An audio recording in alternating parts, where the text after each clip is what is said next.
মানে জিহ্বাটা মানুষকে ঘায়েল করার জন্য, মানে মানুষের জিহ্বাই মানুষের শত্রু, মানুষের জিহ্বাই মানুষের শত্রু, যদি সেটাকে কি করতে না পারে, নিয়ন্ত্রণ করতে না পারে। আবার এই জিহ্বাকে যদি সে যদি ভালোভাবে কাজে লাগায়, এই জিহ্বাটাই মানুষের সামনে তাকে সম্মানিত করতে পারে। সুবহানাল্লাহ, বিশাল ব্যাপার। আল্লাহ রাসূল সাল্লাল্লাহু আলাইহি ওয়াসাল্লাম বলেছেন, মাইয়াদমান লি বাইনা লিহিয়াহি ওয়া মা বাইনা রিজলাইহি আদমান লাহুল জান্নাহ। সহিহ বুখারী 6474 নম্বর হাদিস। রাসূলুল্লাহ সাল্লাল্লাহু আলাইহি ওয়াসাল্লাম বলেছেন, যেই ব্যক্তি আমাকে দুইটা জিনিসের নিশ্চয়তা দিবে, দুইটা জিনিসের গ্যারান্টি দিবে, দুইটা জিনিসের ব্যাপারে আমাকে মানে ক্লিয়ারেন্স দিতে পারবে যে আমি এই দুই জিনিসের ব্যাপারে নিজে সচেতন থাকব।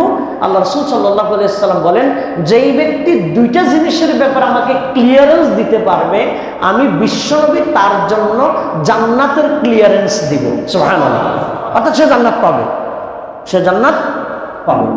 সেই দুইটা জিনিসের একটা হলো মুখ আর একটা হলো লজ্জাস্থান। এই দুইটা জিনিসকে কেউ যদি হেফাজত করতে পারে, রাসূলুল্লাহ সাল্লাল্লাহু আলাইহি ওয়াসাল্লাম বলছেন তার জান্নাতে যাওয়াটা সহজ। সুবহানাল্লাহ। এবার একটু চিন্তা করেন তো, অপরাধ তো জিহ্বার মাধ্যমে অপরাধ হয়, লজ্জাস্থানের মাধ্যমে অপরাধ হয়, কোনটা বেশি হয়, লজ্জাস্থানের মাধ্যমে নাকি জিহ্বার মাধ্যমে? জিহ্বার মাধ্যমে। কারণ ওই অপরাধ পর্যন্ত যাওয়াটাই একটা জটিল প্রক্রিয়া, অনেকেই যায় না। বা কিন্তু জিহ্বার অপরাধ যেটা, আমরা এখানে যারা আছি, আমি সহ আমরা যারা আছি, কতজন আমরা জিহ্বার অপরাধের ব্যাপারে সচেতন, কতটা আমরা সতর্ক থাকতে পারি? তাহলে নিজের জিহ্বাকে কি করতে হবে? নিজে নিয়ন্ত্রণ করতে হবে। কি করতে হবে? নিয়ন্ত্রণ করতে হবে।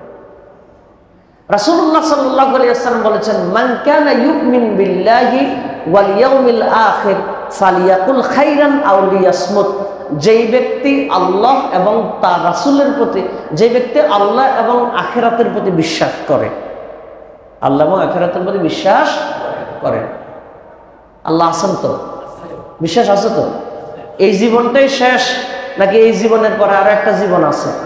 ওই জীবনের নাম কি? আখিরাত। ওই জীবনের নাম কি? রাসূলুল্লাহ সাল্লাল্লাহু আলাইহি ওয়াসাল্লাম বলছেন, যে ব্যক্তি আল্লাহ এবং আখিরাতের প্রতি বিশ্বাস করে, তাহলে আমরা আল্লাহকে বিশ্বাস করি, আখিরাতকে বিশ্বাস করি। রাসূলুল্লাহ সাল্লাল্লাহু আলাইহি ওয়াসাল্লাম বলেন, ফালিয়াকুল খাইরান আও লিয়াসমুত। সে যেন ভালো কথা বলে, ভালো কথা বলার মতো কোনো সুযোগ যদি তার না থাকে, আও লিয়াসমুত, সে যেন চুপ থাকে। সুবহানাল্লাহ। হয় ভালো কথা নতুবা চুপ থাকে, হয় ভালো কথা নতুবা চুপ থাকে। এবং চুপ থাকাতে একটা ফায়দা আছে, চুপ থাকাতে একটা কি আছে? ফায়দা আছে। আল্লাহ রাসূল সাল্লাল্লাহু আলাইহি ওয়াসাল্লাম বলেছেন, মান সামাতা নাজা। যেই ব্যক্তি চুপ থাকে সে মুক্তি পেয়ে যায়। সুবহানাল্লাহ। যে চুপ থাকে সে কি পেয়ে যায়? মুক্তি পেয়ে যায়। তাহলে হয় ভালো কথা বলতে হবে নতুবা কি থাকতে হবে? চুপ থাকতে হবে। দেখেন, রাসূলুল্লাহ সাল্লাল্লাহু আলাইহি ওয়াসাল্লাম উম্মতের জন্য, আমাদের জন্য, মানুষের জন্য কি চমৎকার একটা নির্দেশনা দিয়েছেন কথার ব্যাপারে। রাসূলুল্লাহ সাল্লাল্লাহু আলাইহি ওয়াসাল্লাম বলেন, ইন্নাল্লাহা তাজাওয়াজা আন উম্মতি মা লাম ইয়াতাকাল্লাম ওয়া লাম ইয়ামাল বিহি আমাস্তুকরিহু আলাই। রাসূলুল্লাহ সাল্লাল্লাহু আলাইহি ওয়াসাল্লাম বলেন, আমার উম্মতের লোকজন যতক্ষণ পর্যন্ত কোনো কথা মুখ দিয়ে প্রকাশ না করে অথবা কাজের মধ্যে প্রকাশ না করে, মনে মনে তার আছে কাজটা মন্দ, কাজটা কি মন্দ, খেয়াল করেন, কাজটা মন্দ, মন্দ একটা চিন্তা তার মনে আছে, কিন্তু এটা সে প্রকাশ করে নাই। আল্লাহ রাসূল সাল্লাল্লাহু আলাইহি ওয়াসাল্লাম বলেন, যতক্ষণ সে প্রকাশ করে নাই আল্লাহ তাআলা ততক্ষণ এটা তার নামে গুনাহ হিসাবে লেখেন না। সুবহানাল্লাহ। আল্লাহু তাআলা ফি কালামিহিল মাজিদ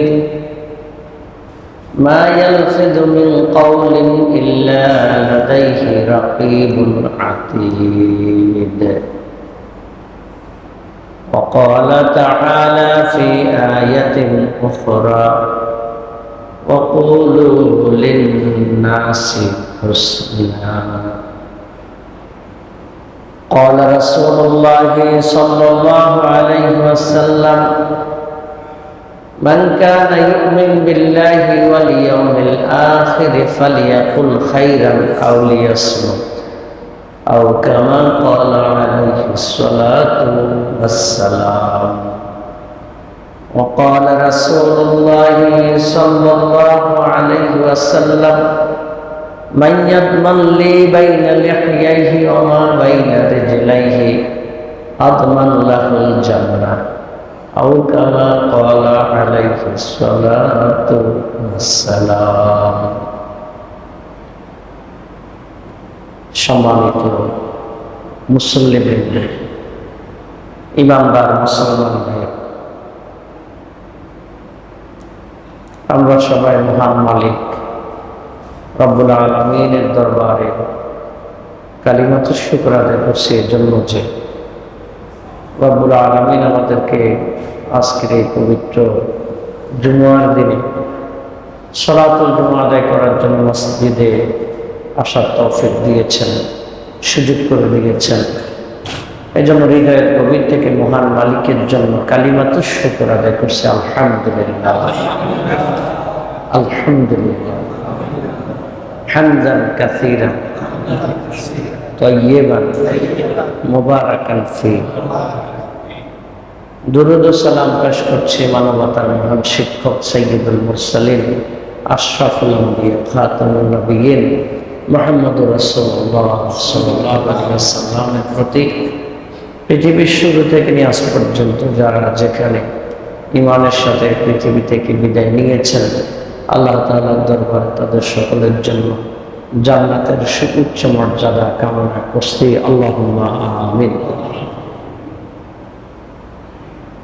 সম্মানিত উপস্থিতি, আমি আপনাদের সামনে পবিত্র কোরআনের 50 নম্বর সূরা কাফ এর 18 নম্বর আয়াত এবং 2 নম্বর সূরা বাকারার 83 নম্বর আয়াতের অংশ বিশেষ তেলাওয়াত করে শুনিয়েছি। আপনাদের সামনে রাসূল করিম সাল্লাল্লাহু আলাইহি ওয়াসাল্লামের পবিত্র জবান থেকে আগত অনেকগুলো হাদিসের মধ্য থেকে 2টি হাদিস পাঠ করে শোনালাম। যে আয়াতগুলো আমরা শুনলাম, যে হাদিসগুলো আমরা শুনলাম, সে আয়াত এবং হাদিসের আলোকে আজকে আমরা ইসলামের দৃষ্টিতে কথা বলা আদব, কথা দায়িত্ববোধ, এই বিষয়গুলো আমরা কোরআন এবং হাদিসের আলোকে জানার জন্য চেষ্টা করব ইনশাআল্লাহ। আমা তাওফীকি ইল্লা বিল্লাহ আলাইহি তাওয়াক্কালতু ওয়া ইলাইহি উনীব ওয়া হুয়া রাব্বুল আরশিল আযীম।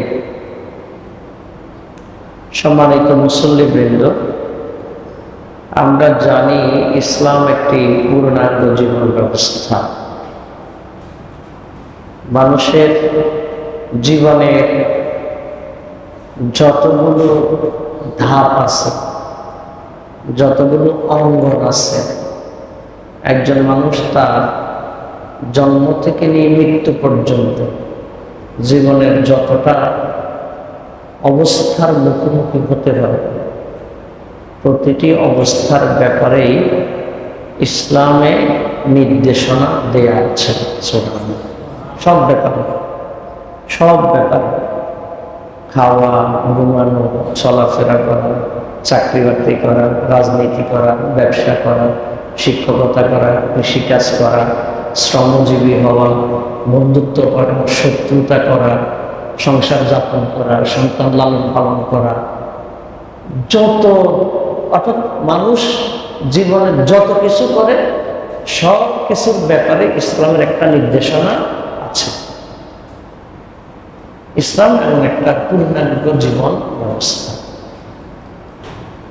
এবং এই ইসলামী জীবন ব্যবস্থা এটা শুধুমাত্র একটা নীতি কথা, একটা সমন্বিত রূপ, বিষয়টা এরকম নয়, বরং ইসলামী জীবন ব্যবস্থাটা একটা প্র্যাকটিক্যাল জীবন ব্যবস্থা। প্র্যাকটিক্যাল, অর্থাৎ কিছু জিনিস আছে না, বলে কাজীর গরু কিতাবে আছে গোয়ালে নাই।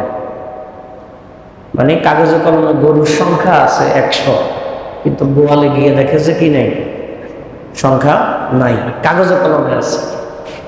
তো ইসলাম এমন কোনো জীবন ব্যবস্থা নয় যেটা কাগজে কলমে আছে, বাস্তব জীবনে থাকবে না। ইসলাম এমন কোনো জীবন ব্যবস্থা না। ইসলাম হলো এমন জীবন ব্যবস্থা, যে জীবন ব্যবস্থা যেটা কাগজে কলমে আছে সেটা বাস্তব রূপায়ণ করতে হবে। তো আমরা বললাম যে ইসলাম পূর্ণাঙ্গ জীবন ব্যবস্থা, এটা আমরা একটা পয়েন্ট জানলাম। দ্বিতীয়ত হলো ইসলাম আমরা যেখানে যতটুকু মানব সেখানে ততটুকু শান্তি। সুবহানাল্লাহ। যেই জনপদে যত বেশি ইসলাম মানা হবে সেই জনপদে তত বেশি শান্তি। মসজিদে যখন আমরা ঢুকি, আমরা কি নিজের মন মতো চলি নাকি ইসলামের মতো চলি? এজন্য তুলনামূলকভাবে কিন্তু অন্য জায়গার চাইতে মসজিদে শান্তিটা বেশি, ঠিক না?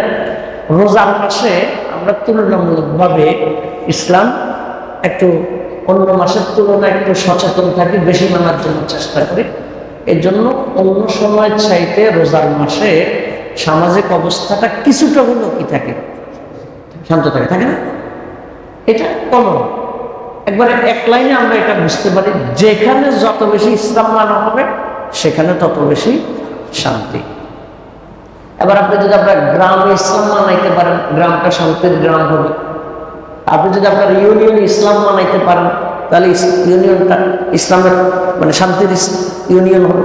পুরো রাষ্ট্রটা যদি ইসলামের আলোকে চালানো যায় তাহলে রাষ্ট্রটা শান্তি হবে। অর্থাৎ যেখানে যতটুকু ইসলাম সেখানে ততটুকু শান্তি। এজন্য পশ্চিমা বিশ্বগুলোতে ইসলামের অনেক বিধিবিধান তারা প্র্যাকটিস করে, কিন্তু তারা মুসলমান না, কিন্তু ইসলামের নিয়মগুলো তারা মেনে চলার জন্য চেষ্টা করে। যেমন আমানতদারিতা, ওয়াদা রক্ষা করা, আরেকজনের ইজ্জত দেয়া, এরকম কিছু বিষয় আছে। মানুষের জীবনের নিরাপত্তা, খাদ্য নিরাপত্তা, এই বিষয়গুলো ইসলাম যে কথাগুলো বলেছে, পশ্চিমা বিশ্বের লোকেরা তারা নাস্তিক, অনেকে আছে আল্লাহকে বিশ্বাসই করে, অনেকে আছে খ্রিস্ট ধর্মের অনুসারী, অনেকে আছে অন্য ধর্মের অনুসারী, কিন্তু তারা এই প্র্যাকটিসগুলো মানার কারণে তাদের মধ্যে সামাজিক নিরাপত্তা অনেক ক্ষেত্রে আমাদের এলাকার চাইতে তাদের দেশে নিরাপত্তাটা বেশি। এর জন্য একজন ইসলামের একজন ব্যক্তিত্ব, তিনি পৃথিবীর বহু দেশ সফর করে তিনি একটা আক্ষেপ করে কথা বলেছেন। তিনি বলেছেন, পশ্চিমা দেশগুলোতে গিয়ে আমি ইসলাম পেয়েছি, মুসলমান পাইনি। কি পেয়েছি? ইসলাম পেয়েছি, কিন্তু কি পাইনি? আর পূর্বের দেশগুলোতে এসে, আমাদের ধরেন বাংলাদেশ, ভারত, পাকিস্তান, মালয়েশিয়া, এই জাতীয় দেশগুলোতে এসে বলছে, এই দেশগুলোতে এসে আমি মুসলমান পেয়েছি, ইসলাম পাইনি। কথাটা বুঝছেন কিনা? মুসলমান পেয়েছি কিন্তু কি পাইনি? ইসলাম পাইনি। তার মানে হলো, আমি যদি ব্যক্তিগতভাবে মুসলিম হই তাহলে আমি ব্যক্তিগতভাবে জাহান্নামের আগুন থেকে বাঁচতে পারবো, কিন্তু কেউ মুসলিম না হলেও যদি ইসলাম প্র্যাকটিস করে আখের তো সে জাহান্নামে যাবে। অন্তত ইসলাম প্র্যাকটিস করার কারণে সে দুনিয়াতে, সমাজে শান্তি পাবে। এটাই বিধান। অর্থাৎ যেখানে যতটুকু ইসলাম সেখানে ততটুকু শান্তি, এটা আমাদেরকে মাথায় রাখতে। তো সেই আমরা আগে বললাম যে ইসলাম সকল বিষয়ের ব্যাপারে ইসলামের বক্তব্য আছে। আজকে আমরা বলবো ইসলামের দৃষ্টিতে কথা বলার আদব। কথা বলার আদব, কথা বলাটা তো খুব সহজ। এই যে যতবার ঠোঁট ফাঁক করতেছে ততবার তো কি হচ্ছে? কথা বের হচ্ছে, কথা বের হচ্ছেই। আল্লাহ তাআলা বলছেন 50 নম্বর সূরা কফ আয়াত নম্বর 18, মা ইয়ালফিযু মিন কাওলিন ইল্লা লাদাইহি রাকীবুন আতীদ। আল্লাহ তাআলা বলেন, বান্দা তার মুখ দিয়ে যেই লফজ যেই শব্দটাই বের করে না কেন, সেই শব্দকে রেকর্ড করার জন্য আল্লাহর পক্ষ থেকে রেকর্ডকারী নিযুক্ত রয়েছে। সুবহানাল্লাহ। যেই কথা বলবে, তাহলে আমাদেরকে মাথায় রাখতে হবে, আমার মুখ থেকে উচ্চারিত কোনো শব্দই দায় মুক্ত নয়। কোন শব্দ কি মুক্ত নয়? দায় মুক্ত নয়। কথা বললাম, এটা বাতাসে মিশে গেছে না, বাতাসে মিশে যায়নি, বাতাসে মিশে যায়নি। এগুলো ধরেন ইসলামের এই বক্তব্যগুলো তো শত শত বছর ধরে বলা হচ্ছে। আগে মানুষের জন্য বোঝা কঠিন হলেও এখন এগুলো বোঝা সহজ। আপনি আপনার মোবাইলের মধ্যে গিয়ে বলতেছেন যে, ধরেন বললেন যে আমেরিকা সম্পর্কে আমাকে কিছু বর্ণনা দাও, আপনি বললেন, বলার সাথে সাথে সে এটা রেকর্ডটা শব্দটা শুনে আপনাকে একটা কি দিয়ে দিচ্ছে, রিপ্লাই দিচ্ছে, অ্যান্সার দিচ্ছে, দিচ্ছে না? কি বলছেন আপনি? শব্দ উচ্চারণ করছেন। কার কাছে বলছেন? যন্ত্রের কাছে। কার কাছে? যন্ত্র শব্দটারে রিসিভ করছে, অ্যাকসেপ্ট করছে, করে আপনাকে কি দিচ্ছে? রিসিভ দিচ্ছে, মানে এটার একটা রিপ্লাই দিচ্ছে। এখন কথা হলো, এই শব্দটা যে আমার মুখ থেকে বের হলো, ডাইনে বামে কি শব্দটা দেখা গেছে? শব্দ কি দেখা যায়? কিন্তু এটা কি বাতাসের সাথে মিশে গেছে নাকি একটা ওজন আছে? কথা ওজন আছে কিনা? এটার দায় আছে কিনা?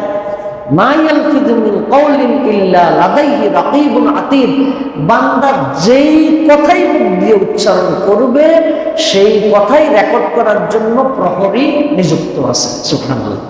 কোন কথা দায় মুক্ত নয়, হয় পজিটিভ নয় নেগেটিভ, হয় সওয়াবের কথা নতুবা গুনার কথা। কিন্তু মানে কথা বলছেন বলছেন বলছেন, কোনো সওয়াব পাবেন না, হবে না, তাহলে গুনাহ পাবেন, পাবেন। কথা বলছেন বলছেন, গুনাহ পাবেন না, গুনাহ পাবেন না মানে হলো সওয়াব পাবেন। সুবহানাল্লাহ। কথা বুঝে আসছে কিনা? অর্থাৎ কোনো কথাই কি নয়, দায়মুক্ত নয়। হয় এটার জন্য কি থাকবে? সওয়াব নির্ধারিত থাকবে, নতুনটার জন্য কি নির্ধারিত থাকবে? গুনাহ নির্ধারিত থাকবে। এখন কথা হলো, কথা বলার সময় আমরা কি সচেতন? আমরা কি সচেতন? খুব বেশি সচেতন না। আমরা যা মন চায় তা বলে ফেলি। সত্য মিথ্যা, ভালো মন্দ, অশ্লীলতা, গালিগালাজ, যা মন চায় তা আমরা বলে ফেলি। আমরা এটাকে বলি যে সেলফ সেন্সরশিপ একটা দরকার। Self censorship. সেন্সরশিপ বুঝেন, বুঝার কথা। সেন্সর মানে একটা জিনিসকে যেটাকে কি করে, মানে নিয়ন্ত্রণ, কি করে? নিয়ন্ত্রণ করে। আপনি দেখবেন যে মোবাইলে ওই কল রিসিভ করে আপনি কানের কাছে নিয়ে সাথে সাথে মোবাইলের আলো নিভে যায়, আবার কান থেকে সরাইলে আলো জ্বলে উঠে। দেখছেন এটা? কারণটাকে জানেন? এটার মধ্যে একটা সেন্সর আছে। এটার মধ্যে একটা কি আছে? সেন্সর আছে। এটা সিস্টেমটা এটা নয়, মানে এতটুক পর্যন্ত গেলে আলো নিভে যাবে, এতটুক দূরে গেলে আলো আবার জ্বলবে। এটা কি আছে? একটা সেন্সর আছে। কি আছে? সেন্সর আছে। একটা নিয়ন্ত্রণের একটা সিস্টেম আছে। সিনেমা বানায় না? সিনেমা সিনেমা বানায়। যে কোনো সিনেমা বানানোর পরে সিনেমাকে কর্তৃপক্ষ এটাকে অনুমোদন করতে হয়। কি করতে হয়? অনুমোদন। তো সেই সিনেমাকে অনুমোদন করার জন্য এটার একটা কর্তৃপক্ষ আছে। কর্তৃপক্ষের কাছে কিছু কন্ডিশন আছে, যে এই সিনেমার মধ্যে যদি এই এই দৃশ্য থাকে, এই এই শব্দ থাকে, এটা কি করতে হবে? কেটে দিতে হবে। এটা কি করতে হবে? কেটে দিতে হবে। এটা হলো সেন্সর করা। তো যারা নাটক সিনেমা দেখে তারা অনেক সময় বলে যে এখানে এই দৃশ্যটা কেটে দিয়েছে, এই দৃশ্যটা কি করছে? কেটে দিয়েছে। অর্থাৎ একটা কর্তৃপক্ষ সেন্সর তারা কেটে দিয়েছে। সেন্সর মানে হলো এরকম নিয়ন্ত্রণ করা, যাচাই করার একটা প্রক্রিয়া।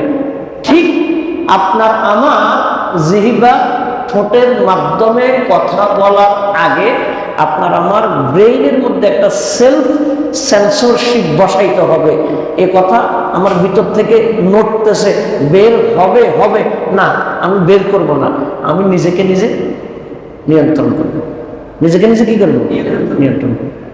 যতক্ষণ পর্যন্ত আমাদের এই জিহ্বাকে আমরা এভাবে নিয়ন্ত্রণ করতে পারবো না, ততদিন পর্যন্ত আমরা আমাদের সমাজে আমরা শান্তি প্রতিষ্ঠা করতে পারবো না, আমাদের সংসারের মধ্যে শান্তি প্রতিষ্ঠা করতে পারবো না। একটা গল্প আছে, গল্প হলো যে এটা গল্পটা এক মহিলা নাকি স্বামীর সাথে সমানে ঝগড়াঝাটি করে, স্বামী সমানে তাকে মারে। তো এক হুজুরের কাছে গেছে তাবিজের জন্য। হুজুর বলছে যে মানে তোমার স্বামী যখনই ঘরে আসবে তখনই তুমি জিহ্বার নিচে তাবিজটা দিয়ে থাকবা, কোনো নড়াচড়া করবে না, এবং একটা যে তাবিজ আছে এটা যাতে সে না বুঝে, তো এরকম সে স্বামী ঘরে আসলে তাবিজ এটা মুখে দিয়ে রাখে, আর জিহ্বা নড়াচড়া করে না, তাবিজ আছে যেটা যাতে টের না পায়। তো এরকম 2-3 দিন যাওয়ার পরে দেখে যায় এখন আর মানে ঝগড়াঝাটি তেমন একটা হয় না, স্বামী আর মারা কারে না। তো হুজুর কাছে গেছে, হুজুর আপনার তাবিজে তো কাজ করছে। হুজুরের এটা তো আসলে তাবিজের কেরামতি না, এটা তো তোমার জিহ্বা বন্ধ করার কেরামতি।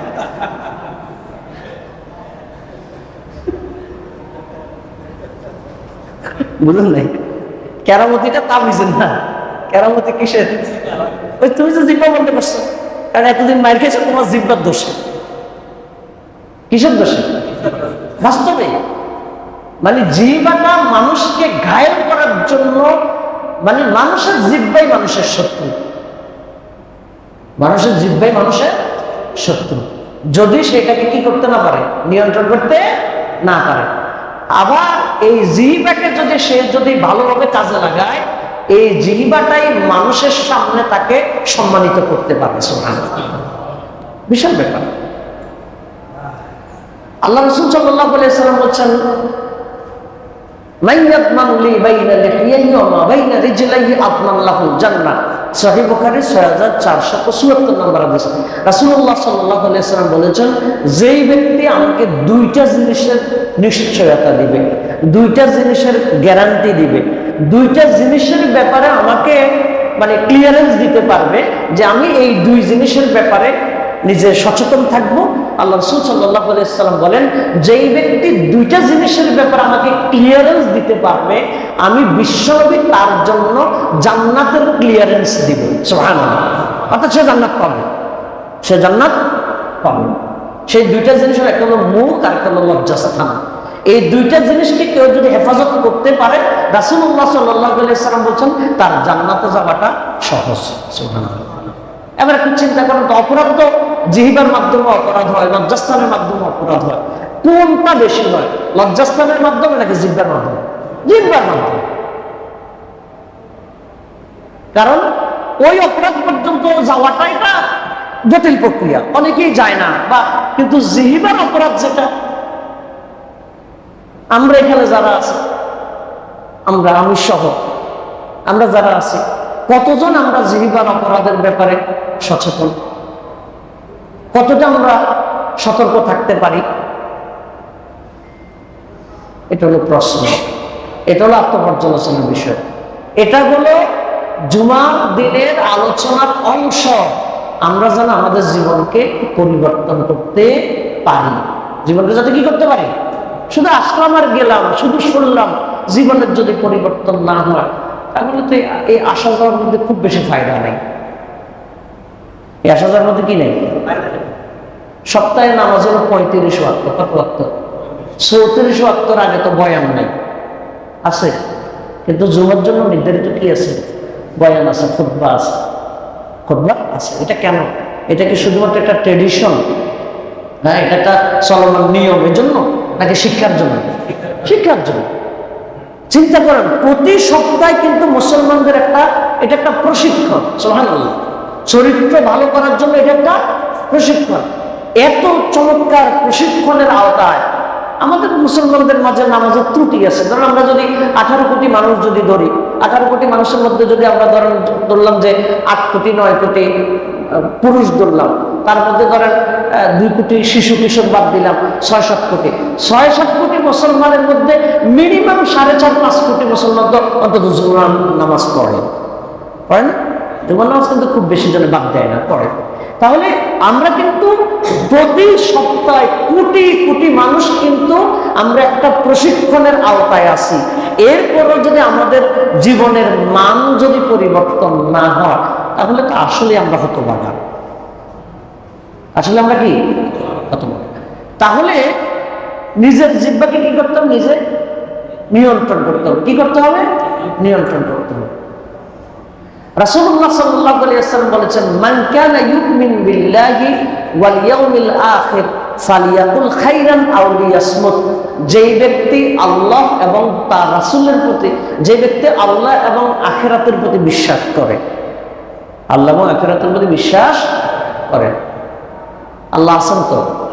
বিশ্বাস আছে তো? এই জীবনটাই শেষ নাকি এই জীবনের পরে আরো একটা জীবন আছে?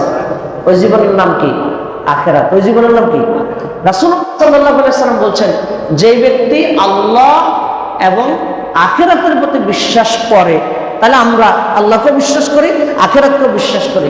রাসূলুল্লাহ সাল্লাল্লাহু আলাইহি ওয়াসাল্লাম বলেন, ফালিয়াকুল খাইরান আও লিয়াসমুত।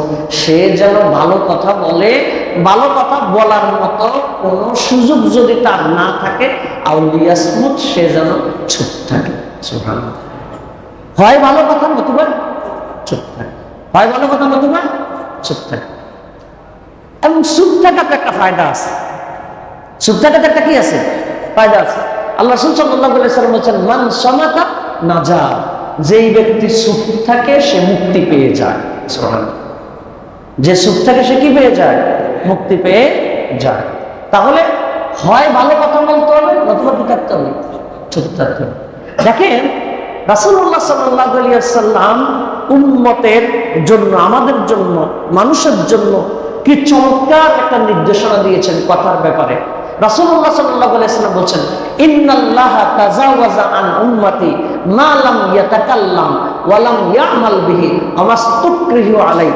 রাসূলুল্লাহ সাল্লাল্লাহু আলাইহি ওয়াসাল্লাম বলেন, আমার উম্মতের লোকজন যতক্ষণ পর্যন্ত কোনো কথা মুখ দিয়ে প্রকাশ না করে অথবা কাজের মধ্যে প্রকাশ না করে, মনে মনে তার আছে কাজটা মন্দ, কাজটা কি মন্দ, খেয়াল করেন, কাজটা মন্দ, মন্দ একটা চিন্তা তার মনে আছে, কিন্তু এটা সে প্রকাশ করে নাই।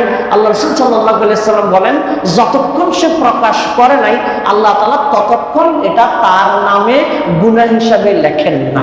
সুবহানাল্লাহ। তাহলে কথা কি, কথার দায় আছে কিনা? বুঝুন নাই? ধরেন আপনার ভিতরে একটা শব্দ আসছে, মানে একটা বের হয়ে যাচ্ছে একটা গালি, দেন ভিতর থেকে ধরেন মানে একবারে জিহ্বার আগা পর্যন্ত চলে আসছে আর কি, মানে ঠোঁট ফাঁক ফেলে গালি বাইর হবে, কিন্তু আপনি নিজে নিজে আবার কি করে ফেললেন? নিয়ন্ত্রণ করে ফেললেন। এই যে আপনার মনের থেকে একটা গালি বের হচ্ছিল, আপনার এটা বের হয়নি, এই বের না হওয়ার কারণে আল্লাহ তাআলা এটাতে গুনাহ দিবে না। সুবহানাল্লাহ। কিন্তু বাইর হয়ে গেলেই গুনাহ, বাইর হলেই কি গুনাহ। তাহলে মানে তার মানে হলো কথার মানে বিশাল দায়, কথা বিশাল দায়। এই জন্য একটা কথা বলা হয় যে বন্দুকের গুলি একবার নল থেকে বের হয়ে গেলে এটাকে কি করা যায় না? ফেরত নেওয়া যায় না। ঠিক মুখ থেকে কোনো একটা শব্দ বের হয়ে গেলে এটাকে আর কি করা যায় না? ফেরত নেওয়া যায় না। এটা আর এই যুগে তো আরো না, এই যুগে তো কোন ভাগ দিয়ে কোন শব্দ কেমনে রেকর্ড করে আপনি জানবেনও না। কি হয়ে গেছে? ভাইরাল হয়ে গেছে। কি হয়ে গেছে? ভাইরাল হয়ে গেছে। এই যে আধুনিক যুগে এসে তো বোঝা যায় আল্লাহ তাআলা যে বান্দাকে যে ধরতে পারবেন, ধরা যে সম্ভব, এটা বোঝা যায় তো যায় না? দুনিয়াতে তো কত রঙে। এই যে আপনারা দেখেন যারা বিশেষ করে সাংবাদিক যারা রিপোর্ট করতে যায়, ক্রাইম রিপোর্ট করতে যায়, তারা প্রকাশ্যে কি নিয়ে যায়? ক্যামেরা নিয়ে যায়, তারপরে হলো ক্যামেরাম্যান নিয়ে যায়, সে প্রশ্ন করে, তার হাতে কি আছে? মাইক্রোফোন আছে। হ্যাঁ, সে সাক্ষাৎকার দিবে না, ধাক্কাই দিতেছে, এই করতেছে, ক্যামেরা ভেঙে ফেলছে। এই ক্যামেরা ভাঙার জিনিসটা আবার কি হচ্ছে? মিডিয়াতে প্রচার হচ্ছে। তো ক্যামেরা তো ভাঙছে, মিডিয়াতে আসলো কেন? কথা বুঝেন নাই? ক্যামেরা তো কি করে বলছে? তো ভাঙ্গার জিনিসটা, ভাঙ্গা ক্যামেরাটা মিডিয়াতে আসছে কেন বলেন তো দেখি? হ্যাঁ, তার কাছে আরো ক্যামেরা আছে। এখন নানান জাতের ক্যামেরা আছে। কলমের মাথায় ক্যামেরা আছে, ক্যাপের মাথায় ক্যামেরা আছে, এবার বুতাম অর্থাৎ তার শার্টের যে বুতামটা একটা ক্যামেরা। বোতামটা কি? ক্যামেরা। তাহলে দেখেন দুনিয়াতেই ফাঁক ফোকর করে বাঁচাটা কি জটিল, আল্লাহর কাছে বাঁচার কোনো উপায় আছে? বাঁচার কোনো উপায় নাই। এই জন্য কোনো কথা কি নয়, দায়হীন নয়।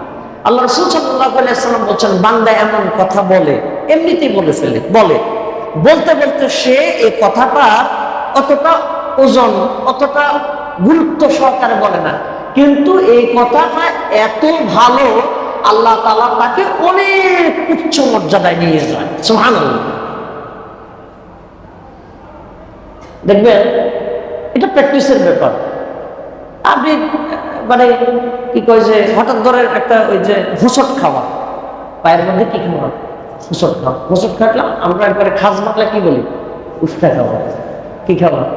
উষ্টা খাওয়া। তো হোঁচট খাওয়া, হোঁচট একটা খাইছেন, পড়তে লাগছিলেন, পড়েন নাই, খেয়াল করেন।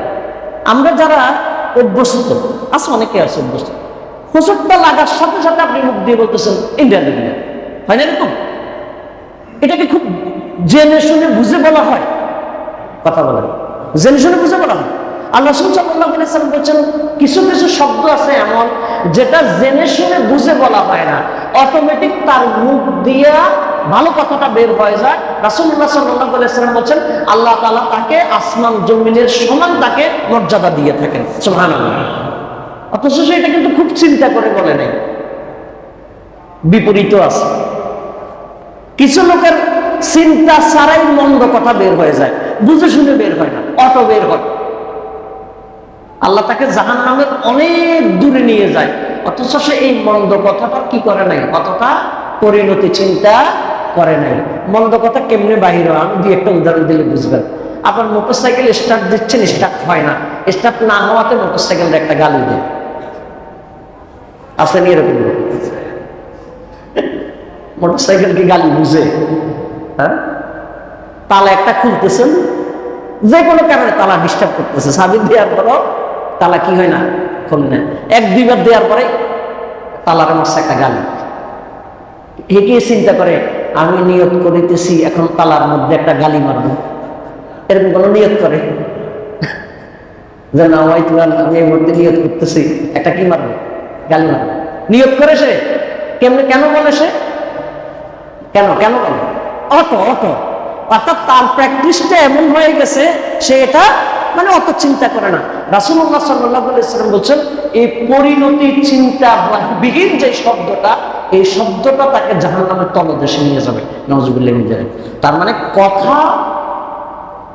কথা আন্দাজে বলা যাবে না, কথা দায়হীন ভাবে বলা যাবে না। সিরিয়াস হতে পারবো ইনশাআল্লাহ। এবার আসলে আমরা কি কথা বলবো আর কি কথা বলবো না।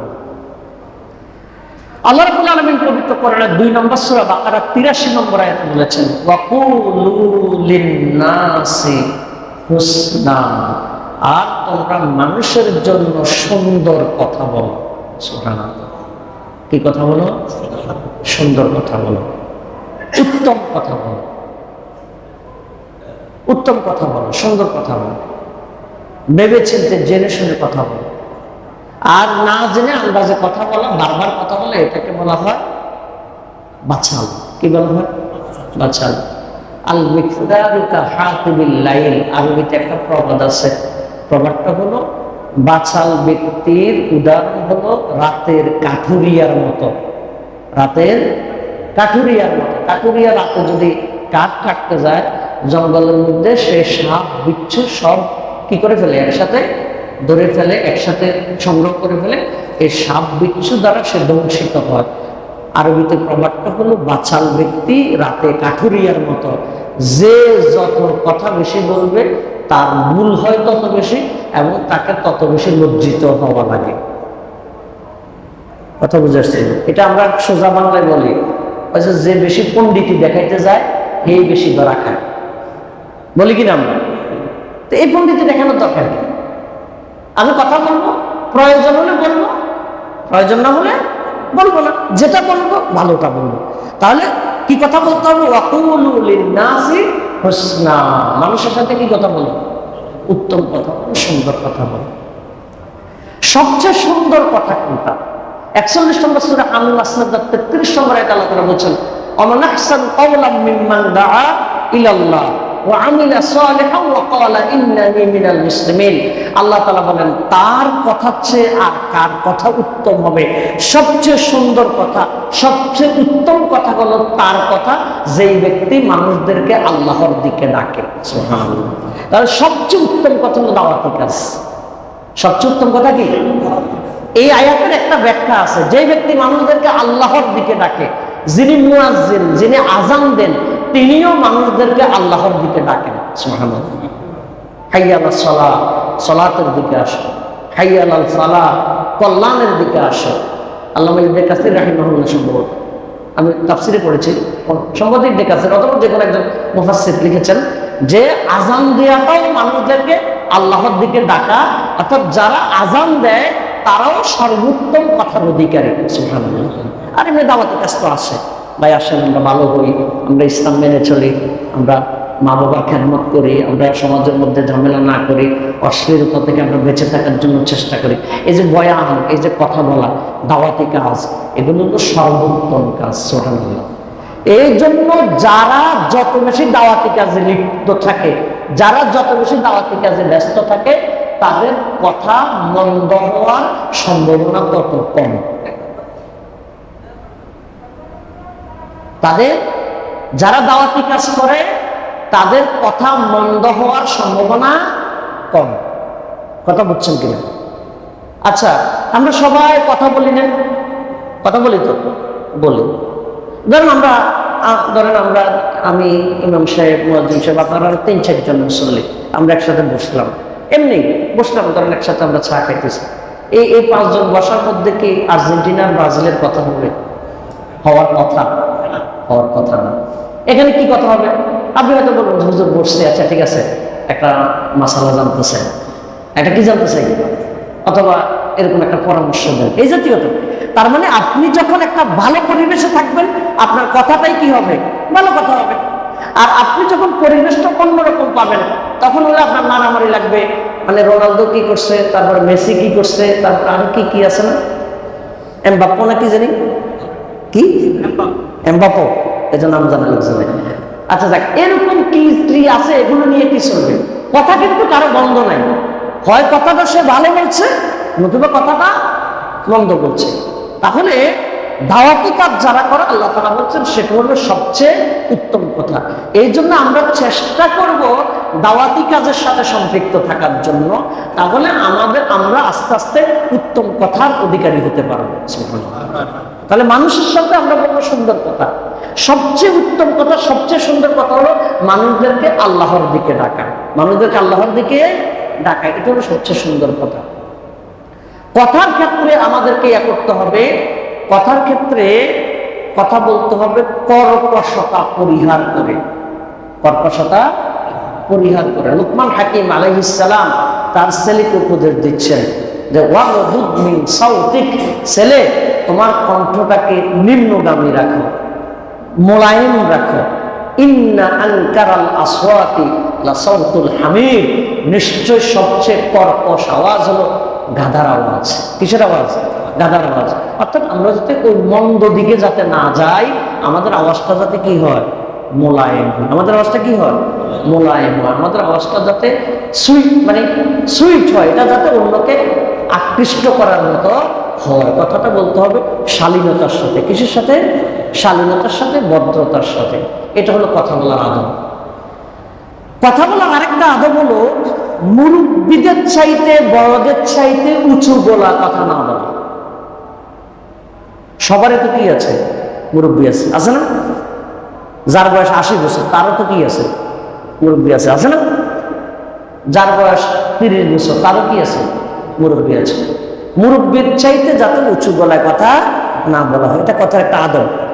আল্লাহ তাআলা বলছেন লা তারফাউ আসওয়াতাকুম ফাওকা সাওতিন নবী। আল্লাহ তাআলা নবী সাল্লাল্লাহু আলাইহি সাল্লামের ব্যাপারে খাস করে বলেছেন, তোমরা নবীর কথার উপরে জোরে কথা বলো না। নবী সাল্লাল্লাহু আলাইহি সাল্লামের কথার উপরে যদি জোরে কথা বলো, আন তাহবাতা আমালুকুম, তোমাদের সকল আমল নষ্ট হয়ে যাবে। এখন আমরা যারা মুরব্বী, মুরব্বীরা কি নবীগণের সমতুল্য না, কিন্তু এখান থেকে ওলামায়ে কেরাম একটা আদব বলেছেন যে নবী সাল্লাল্লাহু আলাইহি ওয়াসাল্লামের উপরে যদি কথা বলে ঈমান চলে যাবে, আমল নষ্ট হয়ে যাবে। তবে মুরব্বীদের কথার উপরে জোরে কথা বলা, এটাতে ঈমান নষ্ট হবে না, তবে এটা আদবের খেলাফ হবে। কিসের খেলাফ হবে? আবার বয়ের ধরন দুইটা, একটা হলো বয়সে বড়, আর একটা হলো জ্ঞানে বড়। একটা হলো বয়সে বড়, আরেকটা কিসের বড়? জ্ঞান। তাহলে জ্ঞানে যিনি বড় তার সামনে কি করতে হবে? উঁচু গলায় কথা না বলাটাই হলো আদব। আর বয়সে যিনি বড় আছে, এরকম মাঝে মধ্যে কেউ কেউ আছে নিজে ভালো জ্ঞানী কিন্তু নিজের আপন বড় ভাইকে দাম দেয় না, এরকম আছে, নিজের একটা কিছু মনে করে। আপনি যত বড় জ্ঞানী হোক, আপনার বড় ভাই আপনার বড়, আপনার বড় ভাই আপনার বড়, তাকে কি করতে হবে? সম্মান করতে হবে। তাকে কি করতে হবে? সম্মান করতে হবে। তাহলে বড়দের সাথে কথা বলার আদব হলো তাদের চাইতে উঁচু গলা কথা বলা যাবে না, এটা হলো কথা বলার আদব। আমরা বলছিলাম সুইট ভাষায় কথা বলতে হবে, মোলায়েম ভাষায় কথা বলতে হবে। তবে নারীদের জন্য তাদের ঘরের বাহিরে মোলায়েম ভাষায় কথা বলা হারাম। নারীদের জন্য তাদের নিজস্ব ঘরের বাহিরে মোলায়েম ভাষায় কথা বলা কি হারাম। আল্লাহ তাআলা বলছেন ফালা তাখদা'না বিল কওল ফায়াতমা'আল্লাযী ফী কলবিহি মারাদ। তোমরা যখন অন্য পুরুষের সাথে কথা বলবে, প্রয়োজন হতে পারে, ডাক্তারের কাছে গেছে অথবা নিজের জরুরি কোনো প্রয়োজন হলো, গেল, গাড়িতে উঠছে, গাড়ির কন্ডাক্টরের সাথে কথা বলতে হলো, ড্রাইভারের সাথে যে কোনো কারণ কথা বলতে হলো, দোকানে গেলে একটা সদাইয়ের জন্য কথা বলতে হলো, যদি বলে যে হুজুর তো বলছে সুইট ভাষায় কথা বলার জন্য, কিন্তু নারীদের জন্য বাহিরে সুইট ভাষায় কথা বলা যাবে না, এই কথা বলা হারাম। এই কথা বলা কি হারাম। কথা বলতে হবে কি একবারে কাচ্চা, কি কাচ্চা, সোজা কথা। হ্যাঁ, ধরেন এটার দাম কত? এটার দাম 100 টাকা, 80 টাকা দিবেন? যদি বলছে ভাইয়া 80 টাকা দেওয়া যায় না,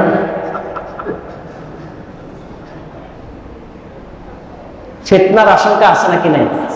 দুর্ভাগ্যজনক ভাবে আমাদের মা বোনরা মানে যত কথা সুইট যত আছে সব বাহিরে, আর যত তুফান আছে সব কোথায়? উল্টা, পুরো উল্টা।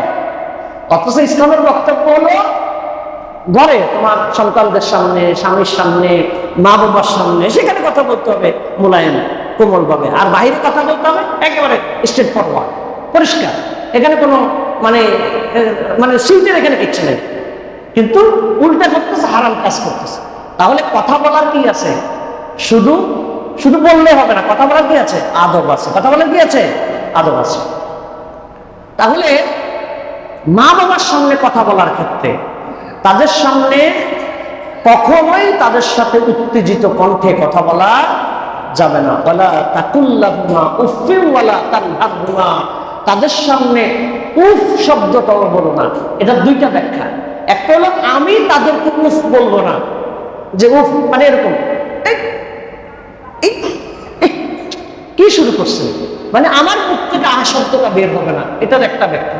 আরেকটা ব্যাখ্যা হলো আমি এমন কিছু করব না আমার মা বাবার মুখ থেকে আহ বের হয়, এমন কথা আমি বলবো। কথা কি বুঝে আসছে কিনা? তাদেরকে উফ শব্দটাও বলো না, ওয়ালা তানহারহুমা, তাদেরকে ধমক দিও না, ওয়া কুল লাহুমা কাওলান কারীমা, এবং তাদের সাথে সম্মানজনক কথা বলো। সুবহানাল্লাহ। আমরা মাঝে মধ্যে দেখি কিছু কিছু মানুষ আছে মা বাবার সাথে এমন কথা বলে, মানে মা বাবার সামনে এমন কথা বলে আমরা দূর থেকে দেখে অনেক সময় আমরা কষ্ট পাই। এটা কিভাবে সম্ভব যে মাকে এভাবে ধমক দিয়ে কথা বলে, বাবাকে এভাবে ধমক দিয়ে কথা বলে? হারাম, হারাম।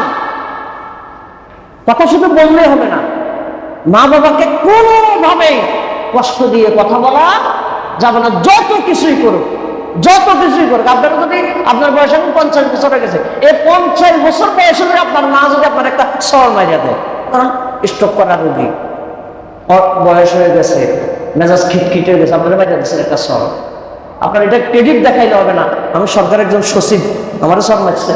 আপনি সচিব হলে যাই হোক, আপনার মায়ের কাছে আপনি ছিলেন, আপনার মায়ের কাছে আপনি, এখানে বাপ দেখানো যাবে না। এখানে বাপ আনা মানে হলো আপনার ইমান পর্যন্ত চলে যেতে পারে, ইমান নষ্ট হয়ে যেতে পারে এই অহংকারের কারণে, ভাবের কারণে। সুতরাং মা বাবার সাথে কথা বলতে অত্যন্ত কিসের সাথে? মোলায়েমভাবে, আদবের সাথে, সম্মানের সাথে কথা বলতে হবে। এগুলো হলো কথা বলার আদব। কথা বলার আদব হলো কোরআন এবং হাদিসের ব্যাপারে কথা বলতে হবে খুব ভেবে চিনতে, খুব ভেবে চিনতে। এখন তো আমাদের সংসদে ওয়াজ চলে, আমাদের সংসদে ওয়াজ চলে না? চলে। আহা, দুঃখজনক, দুঃখজনক। এমন ভাবে আয়াত বলতেছে, এমন ভাবে হাদিস বলতেছে, নাউযুবিল্লাহি মিন যালিক, এবং আয়াত হাদিসের এমন ব্যাখ্যা করতেছে, লা হাওলা ওয়ালা কুওয়াতা ইল্লা বিল্লাহ। সাবধান, খুব জটিল। এটা এটা মানে খেলার বিষয় না, এটা খেলতামাশা না। একটা গল্পের মতো বলি, তা এরপর আয়াতটা বলবো, বুঝবেন ভালো। এক এলাকা নাকি এক চোর ধরছে, গল্প আর কি, এটা নাকি বাস্তবে আমাদের এলাকার কথা শুনছেন। তো চোরে ধরার পরে কেউ বলতেছে তার হাত কাটা দাও, কেউ বলতেছে তার পা ভাঙ্গিয়া দাও, কেউ বলতেছে তার গোটা শরীরে মানে ছেঁচাইয়া দাও, একজন বলতেছে তার চোখ খুলে ফেলো। তো চোরে নাকি এক পর্যায়ে বলতেছে এতক্ষণ সব সহ্য করছি, হাত পা নিয়ে যা কথা বলছো বলছো, চোখ নিয়ে কিন্তু দম চলবে না। চোখ নিয়ে কি চলবে না? দম চলবে না। এতক্ষণ যা বলছো বলছো মানছি, কিন্তু চোখের ব্যাপারে কথা বলবে না। আপনি দুনিয়ার ব্যাপারে যা মন চায় তা সত্য মিথ্যা ডাইনে বামে মিলিয়ে বলতে পারেন। কোরআনের আয়াত নিয়ে, হাদিস নিয়ে আপনি আপনার মতো করে, নিজের মতো করে বলবেন, এই জাতীয় কথা বলার অধিকার নাই, এটা হারাম। 9 নম্বর সূরা তাওবা আয়াত নাম্বার 65 এবং 66, কুল আবিল্লাহি ওয়া আয়াতিহি ওয়া রাসূলিহি কুনতুম তাস্তাহজিউন। হে নবী, আপনি তাদেরকে জিজ্ঞেস করুন কেন তারা আল্লাহর আয়াতকে নিয়ে এইভাবে কথা বলে। তারা বলে যে আমরা একটু ফান হিসাবে বলে ফেলি, আমরা একটু মজা হিসাবে বলে ফেলি। আল্লাহ তাআলা বলেন সাবধান, লা তা'তাযিরু, অজুহাত পেশ করো না।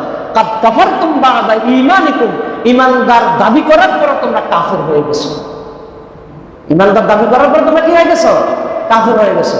তার মানে কোরআনের ব্যাপারে, ইসলামের ব্যাপারে আন্দাজে কথা বলা যাবে না। কথা বলতে হলে কি লাগবে? অত্যন্ত জেনে শুনে। না জানলে আমাকে কি থাকতে হবে? চুপ থাকতে হবে। না জানলে কি থাকতে হবে? চুপ থাকতে হবে।